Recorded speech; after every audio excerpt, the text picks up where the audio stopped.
Tamil news நேரல் வணக்கம். இன்றைய நேர்காணலில் நம்ம இணைந்திருப்பவர் ஊடகவியலாளர் திரு சுமன் கவி சார். சார் வணக்கம். வணக்கம் சார். விடுதலை சிறுத்தைகள் கட்சியினுடைய தலைவர் திருமாவளவன் அவர்கள் பல ஸ்டேட்மெண்ட்ஸு, இந்த ஸ்டேட்மெண்ட்ஸ் வந்து எல்லாமே முரணாக இருக்குது அப்படின்ற ஒரு விமர்சனம் தொடர்ந்து முன்வைக்கப்படுது. இப்போ நாளைக்கு கூட திமுக பாஜக கூட இணையலாம், நமக்கு தெரியாது. ஆனால் அவங்க வந்து பிஜேபியை கடுமையாக எதிர்க்கும் வரையில் நம்ம வந்து நட்பு சக்தியாக தொடருவோம் அப்படின்ற விஷயத்த வந்து திருமாவளவன் அவர்கள் வந்து கோடிட்டு காமிச்சிருக்கிறாரு. தாவேக்காவோட அமைச்சர்களுமே திமுகவுக்கும் பாஜகவுக்கும் ஒரு மறைமுக அண்டர்ஸ்டாண்டிங், இன்னும் சொல்ல போனால் அவங்க கூட்டணியாக வைக்க போகிறாங்க அப்படின்ற மாதிரி பேசுகிறாங்க. இவரும் அது போலேயே டோனில் பேசுகிறாரு. எப்படி பார்க்குறது? நாளைக்கு கூட திமுக பாஜக கூட சேரலாம் அப்படி அவர் சொல்லலை. அதாவது அவருடைய அந்த பேச்சை வந்து நாம் ஒரு நீண்ட பேச்சு, அந்த பேச்சினுடைய ஊடாக பாஜக எதிர்ப்பில் ஸ்திரமாக இருக்கக்கூடிய திராவிட கட்சிகளை நாம் ஏற்கிறோம், அவர்களை ஆதரிக்கிறோம். நம்மளுடைய கொள்கையும் அதுதான். சனாதனத்தை எதிர்ப்பது, இந்துத்துவத்தை எதிர்ப்பது, பாஜகவை எதிர்ப்பது. அந்த நிலைப்பாட்டில் உறுதியாக திமுக திராவிட கட்சிகள் குறிப்பாக திமுக இருக்குது. அப்படி இருக்கிற வரையில் கடந்த காலங்களில் அவங்க வந்து திமுக பாஜகவோடு கூட்டணி வச்சிருந்தாங்க.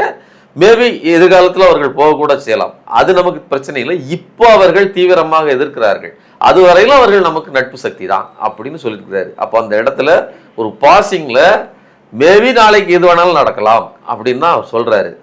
அதுல அவர் சொல்றதுல ஒரு நயமான விஷயம் என்னன்னா, ஒரு நிர்பந்தத்தின் பார்ப்பட்டு ஒரு கட்டாயத்தின் பேரில் அவர்கள் வந்து எதிர்க்கிறாங்க. அதாவது அவர்கள் இப்படித்தான் பாலிடிக்ஸ் பண்ணணும், வேற வழி இல்லைங்கிறதுக்காக திமுக அதை செய்கிறது அப்படிங்கிறாரு. அதோட பொருள் என்னன்னா, நாங்க அப்படி கிடையாது, நாங்க ஒரு ஹார்ட்கோர் கொள்கைவாதிகள். திமுக வந்து வேற வழி இல்லாம அதை செய்யுதுங்கிற அரசியல் ரீதியாக ஒரு அரசியல் எதிர்ப்பு மட்டும்தான், நாங்க வந்து கொள்கை எதிர்ப்பா எதிர்க்கிறாங்கிற மாதிரியான ஒரு டோன் அதுல இருக்குது. மற்றபடி அவர் சொன்ன அந்த வார்த்தை இருக்கு இல்லையா, அதுல அதை எம்பசைஸ் பண்ணல. ஸோ எதுக்காக சொல்ல வரேன்னா, திருமாவர்களுக்கு திமுக மேல இந்த விமர்சனத்தை இப்படி தூக்கி சுமத்தணும் அப்படிங்கிற எண்ணம் இல்லை. ஆனா திருமாவுக்கு ஒரு குழப்பம் இருக்குது அப்படிங்கிறத நாம இதுல புரிஞ்சுக்க வேண்டியது என்னன்னா, நாம இதே கேள்வி இதே திருமாவர்கள்ட்ட நாளைக்கு திமுக கூட வந்து பாஜக கூட, திமுக பாஜக கூட போகலாம், அப்படியே நம்ம எதிர்ப்போம் அப்படின்னு சொல்றாருல்ல. அப்ப அப்படின்னா அதுல ஒரு மறைமுகமா அவர் சொல்றது என்னன்னா, நாளைக்கு தாவேகா கூட பாஜக கூட போகலாம், அப்பவும் நம்ம எதிர்ப்போம் அப்படின்னு அந்த அர்த்தமா எடுத்துக்கலாம். ஆனா அதை அவர் சொல்ல மாட்டார். அவர் சொல்லல. அமைச்சரா இருக்காங்க. நான் என்ன கேட்கிறேன், நாங்கள் ஒரு கொள்கை கூட்டணி, ஒரு நடிகர் பாஜகவின் பிள்ளை அப்படின்னு சொன்ன ஒருத்தர் நாளைக்கு பாஜகவோட போக மாட்டாரு. ஆனா கொள்கை கூட்டணியாக 10 வருடங்களாக இணைந்து ஒன்றாக இருந்த ஒரு அமைப்பு, அது வந்து இன்னைக்கு நாளைக்கே போயிடும் அப்படின்னு சொல்வதற்கு இல்லையா. அப்படி சொல்வதன் பொருள் என்னன்னா, ஒரு வகையாக திமுகவை நெட்டி தள்ளுவதாக இருக்கிறது. இப்ப நீங்க அந்த நோக்கத்தோடு சொன்னீங்க, நான் சொல்லலைங்க. நாளைக்கு ஆதவர்ஜின வழியில இருந்து என்ன பேசுவாரு, திமுகவுக்கும் பாஜகவுக்கும் அண்டர் கிரவுண்ட் டீலிங் இருக்குன்னு சொல்லுவாரு. ஆனா தாவேகா பகிரங்கமான டீலிங்ல இருக்குது. நாங்க இணக்கமாக போவதால் தான் பல விஷயங்களை சாதிக்க முடியும், கையை அப்படி முஷ்டியை முறுக்குவதனால் வெற்றி பெற முடியாது, கைகாலை அமுக்குவதனால் தான் சாதிக்க முடியும்னு ஒரு புது தியரியை நமக்கு சொல்லிட்டு இருக்கிறாங்க. வலிக்காமல் ஒத்தடம் கொடுப்பதால் தான், டெல்லி பாதுஷாவின் கால்களுக்கு ஒத்தடம் கொடுப்பதால் தான் தமிழ்நாட்டுக்கு ஏதாவது நன்மை கிடைக்கும்னு சொல்லி இந்த தாவேகா பேசிட்டு இருக்குது. அப்போ இவர்களை விமர்சிக்காமல் இவர்களை எதிர்க்கிற, அதாவது பாஜகவை வீரியமாக எதிர்க்கிற, சட்ட போராட்டம் நடத்துகிற, இன்னைக்கு வரையிலும் நீட்டு விவகாரம் வத்தி எரியுதுங்க. நீட்டு வினாத்தாள் கசிவு, அவங்க நடத்தின எல்லாமே பிரச்சனை. எல்லாவற்றுக்கும் எதிராக ஒற்றை புள்ளியில் நிற்கக்கூடியது யாரு? திமுக தான். ஆனா இதை பத்தி ஒரு வாயுவே திறக்கல விஜய். ஆனா அந்த ஒரு சந்தேகமே வர மாட்டேங்குது திருமாவளவன் அவர்கள். சோ நாளைக்கு திமுக எந்த திசைக்கு வேணாலும் போகலாம் அப்படின்னு சொல்லுகிற திராவிட கொள்கை உள்ள ஒரு கட்சியை வந்து ஈஸியா சொல்ல முடியுது. ஆனா நேற்று வரையிலும் பாஜகவின் பிள்ளைன்னு சொல்லக்கூடிய ஒரு நடிகனின் கட்சி, அவர்களுக்கு கொள்கை கோட்பாடு கிடையாது, சித்தாந்த வலு கிடையாதுன்னு சொன்னவர் அவர் வந்து போகமாட்டாருன்னு எந்த விதத்தில் நம்புறாரு அது நமக்கு தெரியாது. ஆனால் இந்த பேச்சினுடைய இதுதான். ஆனா தாவேக்காவை பொறுத்தவரையிலும் திருமாவின் அந்த வார்த்தைகளை வைத்துக்கொண்டு அதை டெவலப் பண்ணும். அவர்கள் அதை வந்து பாஜக கூட திமுக போக போகுது நேற்று பேசியிருக்காரு ஒரு நிகழ்ச்சியில. இன்னைக்கு காலையில நிர்மல்குமார் அதை வலு சேர்க்கும் விதமா அவரு ஒரு விஷயத்த ஜோடிக்கிறாரு. பாத்தீங்களா, பிஜேபியும் திமுகவும் அண்டர்ஸ்டாண்டிங் வந்துட்டாங்க, அவ்வளவுதான் கூட்டணி அப்படின்றமா அவங்களும் வந்து இது பண்ணிட்டாங்க. நிர்மல்குமார் யார்ப்பா? சிடிஆர் நீங்க தானே? காக்கி டவுசர் போட்டுட்டு ஆர்எஸ்எஸ்ல பயிற்சி பெற்றீங்க அப்படிதானே, அந்த வெள்ளத்துக்கு முட்டுக்கு டவுசர் போட்டு தலையில தொப்பி போட்டு ஒரு குண்டாந்தடி வச்சுட்டு அப்படி பேரேடு போவீங்களே நீங்க தானே, நீங்க போனீங்க நீங்க தானே. எத்தனை கட்சியில மாறினீங்க? அதுக்கப்புறம் பாஜகவுக்கு வந்தீங்க, அதுக்கப்புறம் அதிமுக, அதுக்கப்புறம் தாவேகா, இன்னும் எந்தெந்த இடத்துக்கெல்லாம் நீங்க போறீங்க? ஒரு இண்டிவிஜுவலா கூட உங்களுக்கு ஏதாவது ஒழுக்கம் இருக்குதா? உங்களுக்கு என்ன கொள்கை இருக்குது?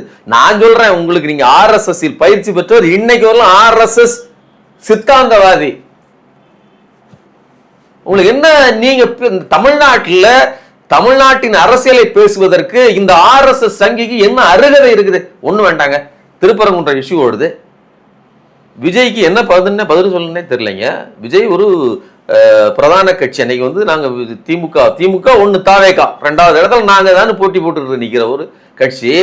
அப்படி இருக்கிற விஜய்க்கு என்ன பண்ணுவதுனே தெரியல. அப்பதான் ஆபத் பாந்தவனாக இந்த சிடிஆர் வராரு. இது வந்து பாஜகவுக்கும் திமுகவுக்கும் இடையில நடக்கிற ஒரு பொலிட்டிக்கல் ஸ்டண்டு.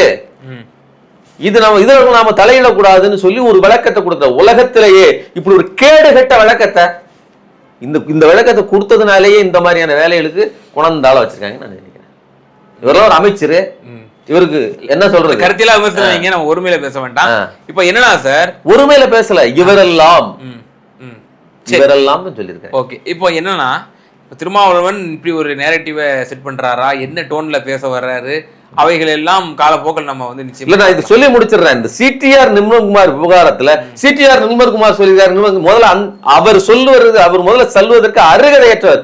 இண்டிவிஜுவலாவே ஒழுக்கம் நேர்மை எதுவும் இல்லாத பல கட்சி போய் திரும்பி வந்த அண்ணா அமாவாசைக்கு வந்து இந்த ஒரு குறிப்பிட்ட கட்சி அது ஒரு இலக்கில போயிட்டு இருக்கிறவங்களை பத்தி பேசுறதுக்கு எந்த அருகதையும் கிடையாது. திருமாவளவன் பத்தி கேட்கறாங்க கேளுங்க. திருமாவளவன் அவர்கள் தான் கேட்கலான்னு இருந்தேன். இப்போ அவர் மேலும் சில கற்பனைவாதங்களை முன்வைக்கிறார். பாருங்க, நான் வந்து 2009 உங்க கொள்கைக்காக நான் உங்க கூட இருந்தேன், யார் எல்லாரும் விட்டுட்டு போயிட்டாங்க, இதே வைகோ, இதே பல ராமதாஸ் ஐயா எல்லாம் என்ன சொன்னாங்க, ஒழிச்சு கட்டிடலாம் திமுகவை அப்படின்ற மாதிரிலாம் சொல்லிட்டு இருந்தாங்க. கஷ்ட காலகட்டத்துல எல்லாம் 2014 குறிப்பிடுறாரு. அந்த மாதிரி காலகட்டத்துல நான் உங்க கூட இருந்தேன், அதெல்லாம் நான் நினைவுபடுத்தணும் அப்படின்னு சொல்றாரு. மேலும் பேனா சிலையை வச்சா உடைப்பேன் அப்படின்னு சொல்லக்கூடிய சீமான் கூட எல்லாம் கொஞ்சம் குழாவிட்டு இருக்கீங்க அப்படின்ற மாதிரிலாம் பேசுறாரு. இது ரொம்ப அருமையான ஒரு விஷயம். போன வருஷம் அவன் உங்களை முதுகுல குத்துனான், நான் உங்ககிட்ட இருந்து பாதுகாப்பா உங்களுக்கு அந்த நேரம் நான் உங்களை தூக்கி கொண்டு போய் ஹாஸ்பிட்டல்ல பார்த்தது நான் தான், சரிங்களா? போன வருஷம் பேனா சிலையை வைப்பேன்னு சொன்னதுக்கு கழுத்தை அறுத்தான் ஒருத்தன், அந்த நேரம் உங்களுக்காக நான் கட்டு போட்டு உங்க கழுத்தை காப்பாத்தினது நான் தான். இந்த நேரம் பொறுத்துக்கங்க, கொஞ்சம் திரும்பி நின்னுங்க, உங்க முதுகுல சொருவுறேன் அப்படின்னு நான் சொன்னா எப்படி இருக்கும்? அதுதானே இது. போன வருஷம் அன்னைக்கு அவன் சொருவனா, இவன் இன்னைக்கு சொருவுறேன், இன்னைக்கு நான் சொருவுறேன், அதுதானே பொருள். இன்னைக்கு நீங்க என்ன பண்ணிட்டு இருக்கீங்க? உங்களுடைய பதவிக்காகவும் அதிகாரத்துக்காகவும். நான் இன்னொரு கேள்வி கேட்கிறேன், விஜய்க்கு ஆட்சியில் பங்கு அதிகாரத்தில் பங்கு தலித் மக்களுக்கு பிரதிநிதித்துவம் கொடுக்கறதா அவருடைய நோக்கம்? அப்படி கொடுக்கறதா இருந்தா ஏன் கண்ட கட்சியிலையும் கூப்பிடுறாரு?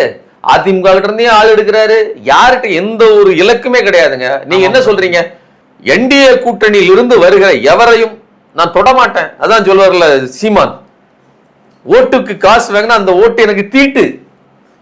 இந்த விஜய் சொல்லுங்க, பாஜக கூட்டணியில் இருந்து வருகிற எந்த ஒரு எம்எல்ஏவும் எனக்கு தீட்டு, அவர்கள் ஓட்டு போட்டா எனக்கு தீட்டு. 25 எம்எல்ஏ ஓட்டு போட்டுக்கிறேன், வெக்கமா இல்ல? இப்படிப்பட்ட ஒரு பேரளவில் சவடால் விடுற சீமான் கூட சீமானுடைய பேச்சை விஜயால பேச முடியுமா? அப்ப காரியகாரத்தனம் எவ்வளவு விவரமா இருக்கு பாருங்க. அப்ப இன்னும் என்ன எதுக்காக சொல்றேன்னா, உங்களுக்கு லாபம் வரணும், இன்னைக்கு உங்களுக்கு பொழைப்பு விடணும். நான் என்ன சொல்றேன், நான் ஒன்னும் தப்பா சொல்லல. திருமாவர்களுக்கு ஒரு சின்ன கட்சிங்க அது அதிகாரம் எங்கே இருக்கிறதோ அதன் நிழலில் தான் வாழ முடியும். நான் மறுபடியும் சொல்றேன், பெரிய திமிங்கலங்கள் இருக்கும், அது பக்கத்துல சிறு சிறு மீன்கள் இருக்கும். அது சாப்பிட்டுட்டு சிந்துறத சாப்பிட்டு தான் இந்த மீன்கள் வாழணும்.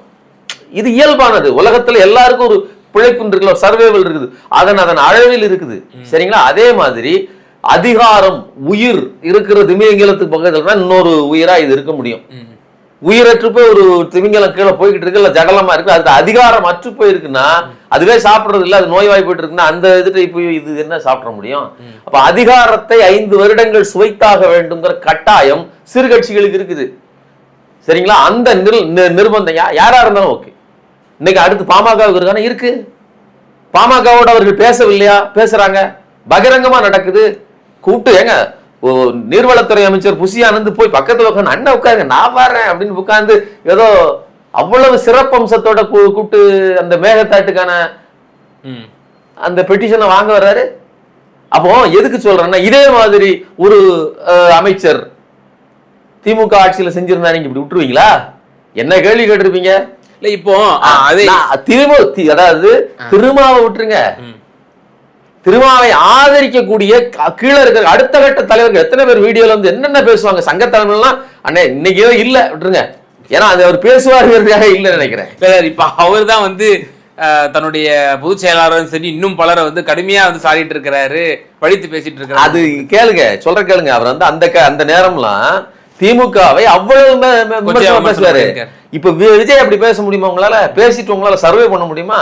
சார் இன்னும் கூடுதலா திரும்ப என்ன பண்றாரு, இதெல்லாம் நடக்குது கண்கூடா விஜய் பாமகவோட ஒரு டீலிங் பேசுறாருன்னு தெரியுது. அத மேடையில் அவர் பேசுறாரு. நாளைக்கு பாமகவோடு பேச்சுவார்த்தை நடக்கிறதே உங்களுக்கு பிரச்சனை வருமேன்னு என்கிட்ட வந்து எல்லாரும் கேட்பாங்க. அதுக்கு அவர் சொல்ற பதில் தான் கவிதையை விட மிஞ்சிருங்க. கண்ணதாசனே தோத்துருவாரு. என்ன சொல்றாரு சார்? எங்களை கூட்டணியிலிருந்து துரத்தி அடிக்கலாம், ஆனால் அரசியலிலிருந்து துரத்த முடியாது. அப்ப கூட்டணியிலிருந்து துரத்துவாங்கிறது உறுதியா நீங்க நம்புறீங்களா? அதுவே நீங்க நம்பிட்டீங்களா?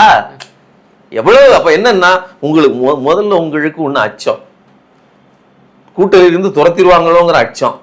ரெண்டாவது, இதை எதிர்த்து கேட்கறதுக்கு கூட வலு இல்லை. அது எப்படியா நீ வந்து நான் இருக்கும் போதே அது எப்படி பேசுறாரு பாருங்க.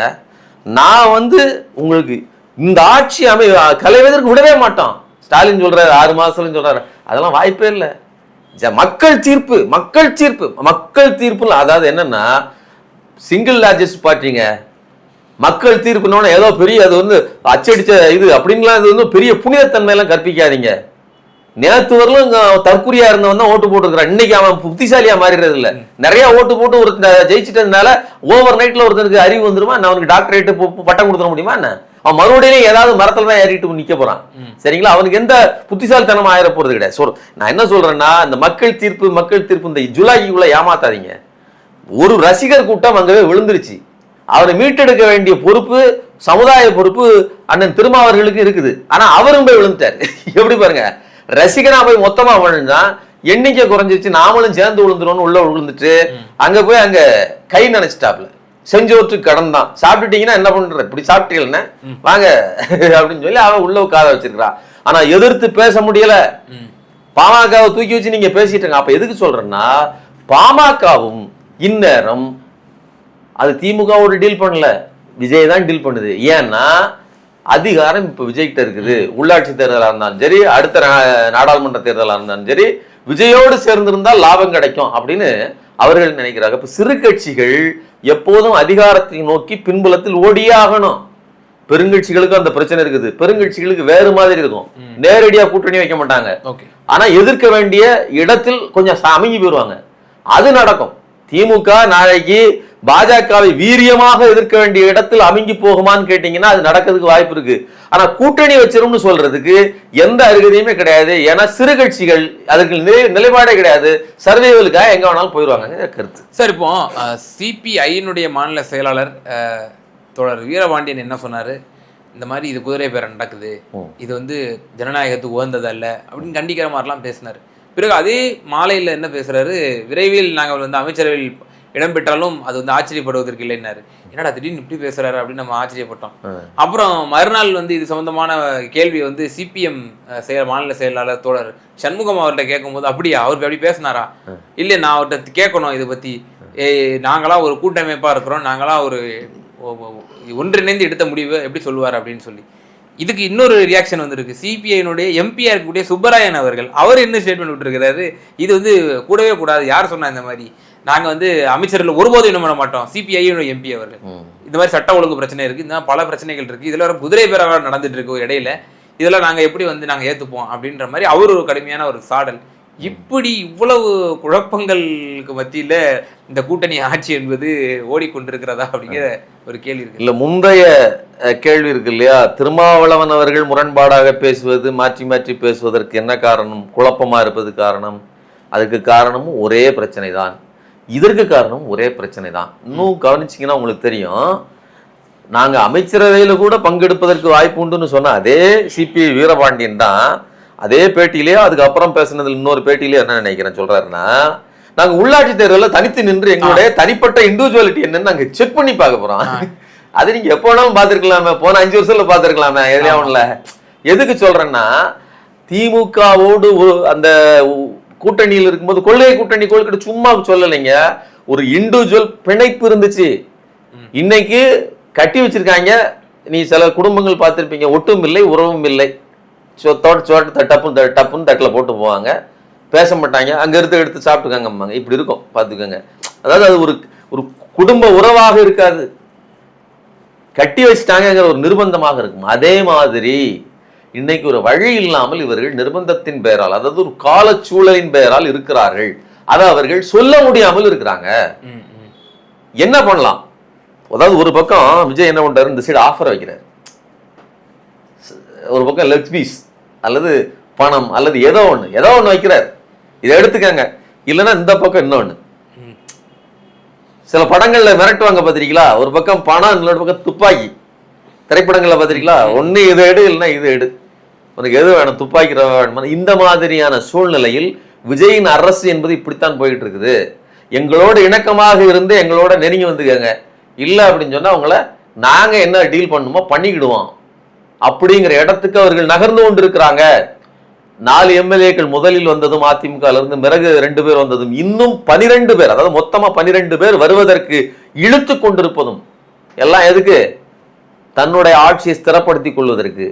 விஜய் தான் சொல்றாரு, திருச்சியில போய் நின்றுட்டு என்ன பேசுறாரு, அந்த மக்கள்கிட்ட போய், மக்களே உங்களுக்காக நான் சேவை செய்ய வந்திருக்கிறேன், நான் உங்களுடைய பிரச்சனைகளை தீர்த்து வைக்கிறேன், இதெல்லாமே பேசினாரு. இல்ல, எனக்கு 108 சீட்டு கொடுத்தீங்க, இன்னும் கொஞ்சம் பார்த்து எக்ஸ்ட்ரா ஏதாவது பண்ணி போட்டிருந்தீங்கன்னா, என்ன பண்ணி போட்டிருந்தீங்கன்னா இவங்க தொல்லெல்லாம் இல்லாம இருந்திருக்கும். எப்படி? நீங்க தான் இருக்கணும், நீங்க மைனாரிட்டியா இருந்தாலும் பரவாயில்ல, நாங்க இருக்கணும்னு சொல்ல திருமாவையும் சிபிஐ சிபிஎம்ஐயும் என்னவா டீல் பண்றாரு? சுமையாகவோ அல்லது துரத்த வேண்டிய கிரீஸ் டப்பாவாகவோ பாக்குறாரு.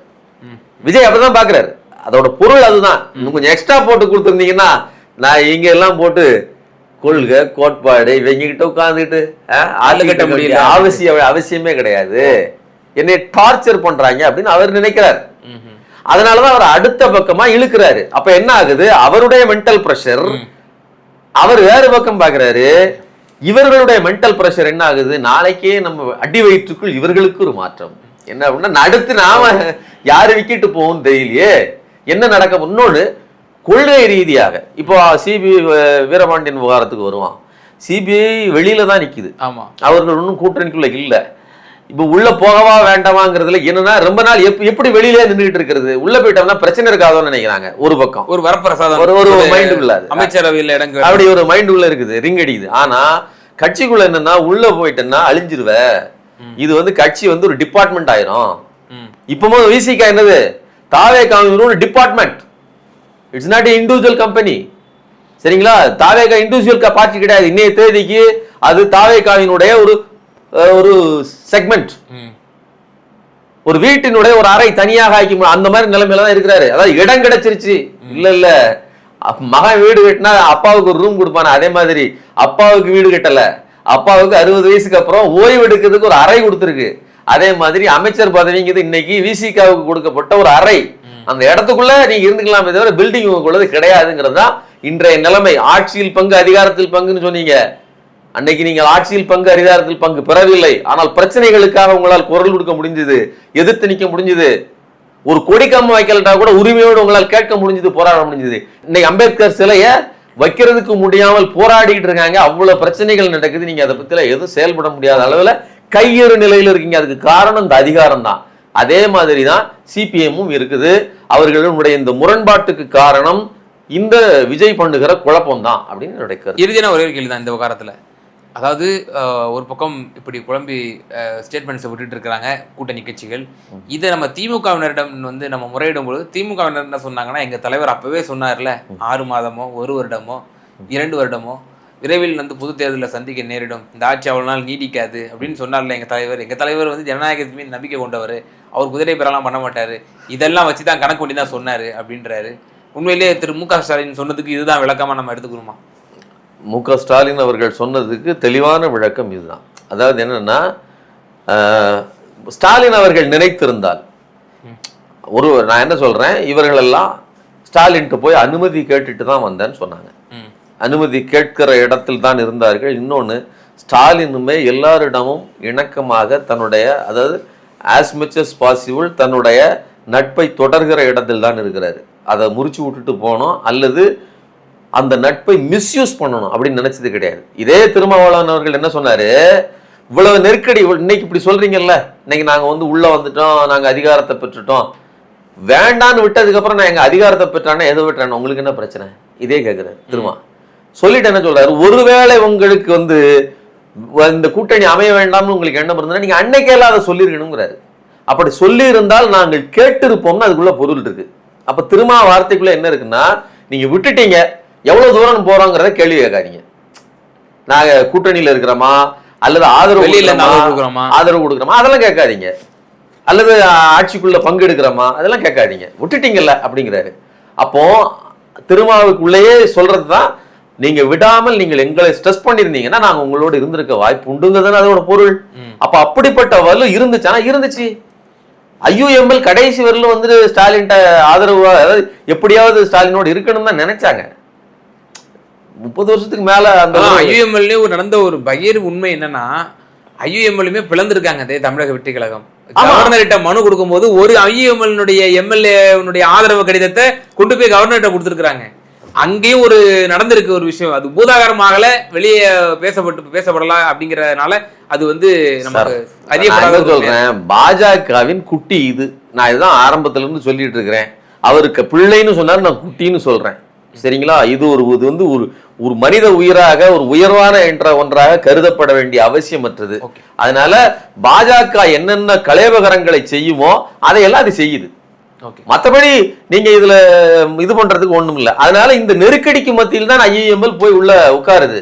சரி, வந்தாச்சு, உள்ள உட்கார்ந்தாச்சு, லெக் பீஸ் சாப்பிட்டாச்சு, கை நினைச்சாச்சு, இனிமேல் நம்ம இதுக்கேற்ற மாதிரி நடனமாடுவோம் தான் இவங்க நிக்கிறாங்களே தவிர, மற்றபடி இவர்களுக்கு அன்றைக்கே அழுத்தமாக திமுக நினைத்திருந்தா, நீங்க எதுக்கு நான் இந்த கதையில ஏன் இப்படி சொல்றேன்னா, திமுக அழுத்தமாக நினைத்திருந்தால் நடக்கட்டியா கொஞ்சம் வெயிட் பண்ணுங்க, என்ன நடக்குன்னு பார்ப்போம் அப்படின்னு வெயிட் பண்ண சொல்லியிருக்கலாம். அதாவது இந்த ஆட்சியை கலைக்கணும்னோ அதை பில்ட் பண்ணணும்னு அவசியம் இல்லை, அதை விட்டுருங்க, நடக்கிறது நடக்கட்டும், அப்புறம் பார்த்துக்கலாம், நம்ம பேரம் பேசலாம் அப்படின்னு கூட சொல்லியிருக்கலாம்.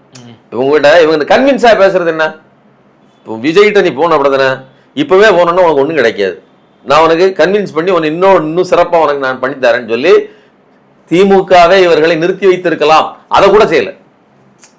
என்ன சொல்றேன், விஜயை மேனிபுலேட் பண்ணணும்னா திமுக அதை கூட செஞ்சிருக்க முடியும், அதை கூட செய்யல. மறுபடியும் சொல்றேன், ஸ்டாலினை நடக்க விட்டு ஐயா தொர இது சுயநல பூமி அந்த பாட்டு போட்டு அப்படியே பொருந்துங்க. அவ்வளவு இன்னும் அதாவது எதுக்குன்னா, அவ்வளவு நல்லவரா யாருக்கு காட்டுறாரு, கட்சிக்காரங்களுக்கு ஆதரவாளர்களுக்கு கிடையாது, அடுத்த எதிராளிகளுக்கு இவ்வளவு நல்லவரா இருக்கிறாரு. எதுக்கு சொல்றேன்னா, ஒரு 41 உயிர்கள் சாகும் போது ஒரு சொந்த கட்சிக்காரனை எப்படி எவனாவது கொல்லுவானான்னு சொல்ற நல்லவர் தான். சரிங்களா? தன்னுடைய சொந்த கூட்டணியில் இருக்கிறவர்கள் போகிற போது போங்க, போயிட்டு வாங்க அப்படின்னு சொல்லி அழுகி வச்சு கண்டா வர சொல்லுங்கன்னு சொல்லி அப்படியே வழி அனுப்பி வச்சவர் தான். அதனால அவர் திட்டம் போட்டு விஜயை கவுப்பாருலாம் கிடையாது. அவர் சொல்றதன் நோக்கம் என்ன அப்படின்னா, நீங்க சொன்ன முதல் வரிதான், இந்த ஆட்சி பலனற்றது, இந்த கட்சிகளால் நீடித்து நிலைக்க முடியாது, எந்த அடிப்படையிலையும் இந்த விஜயோடு மல்லு கட்ட முடியாது, இவர்களால் நிர்வாகம் பண்ண தெரியாது, இந்த ஆட்சிக்கு வந்துடும். நிச்சயமா சார், பல்வேறு விவகாரங்கள்ல நேயர்களுக்கு ரொம்ப தெளிவாக உங்களோட கருத்துக்களை பகிர்ந்தீங்க. ரொம்ப நன்றி.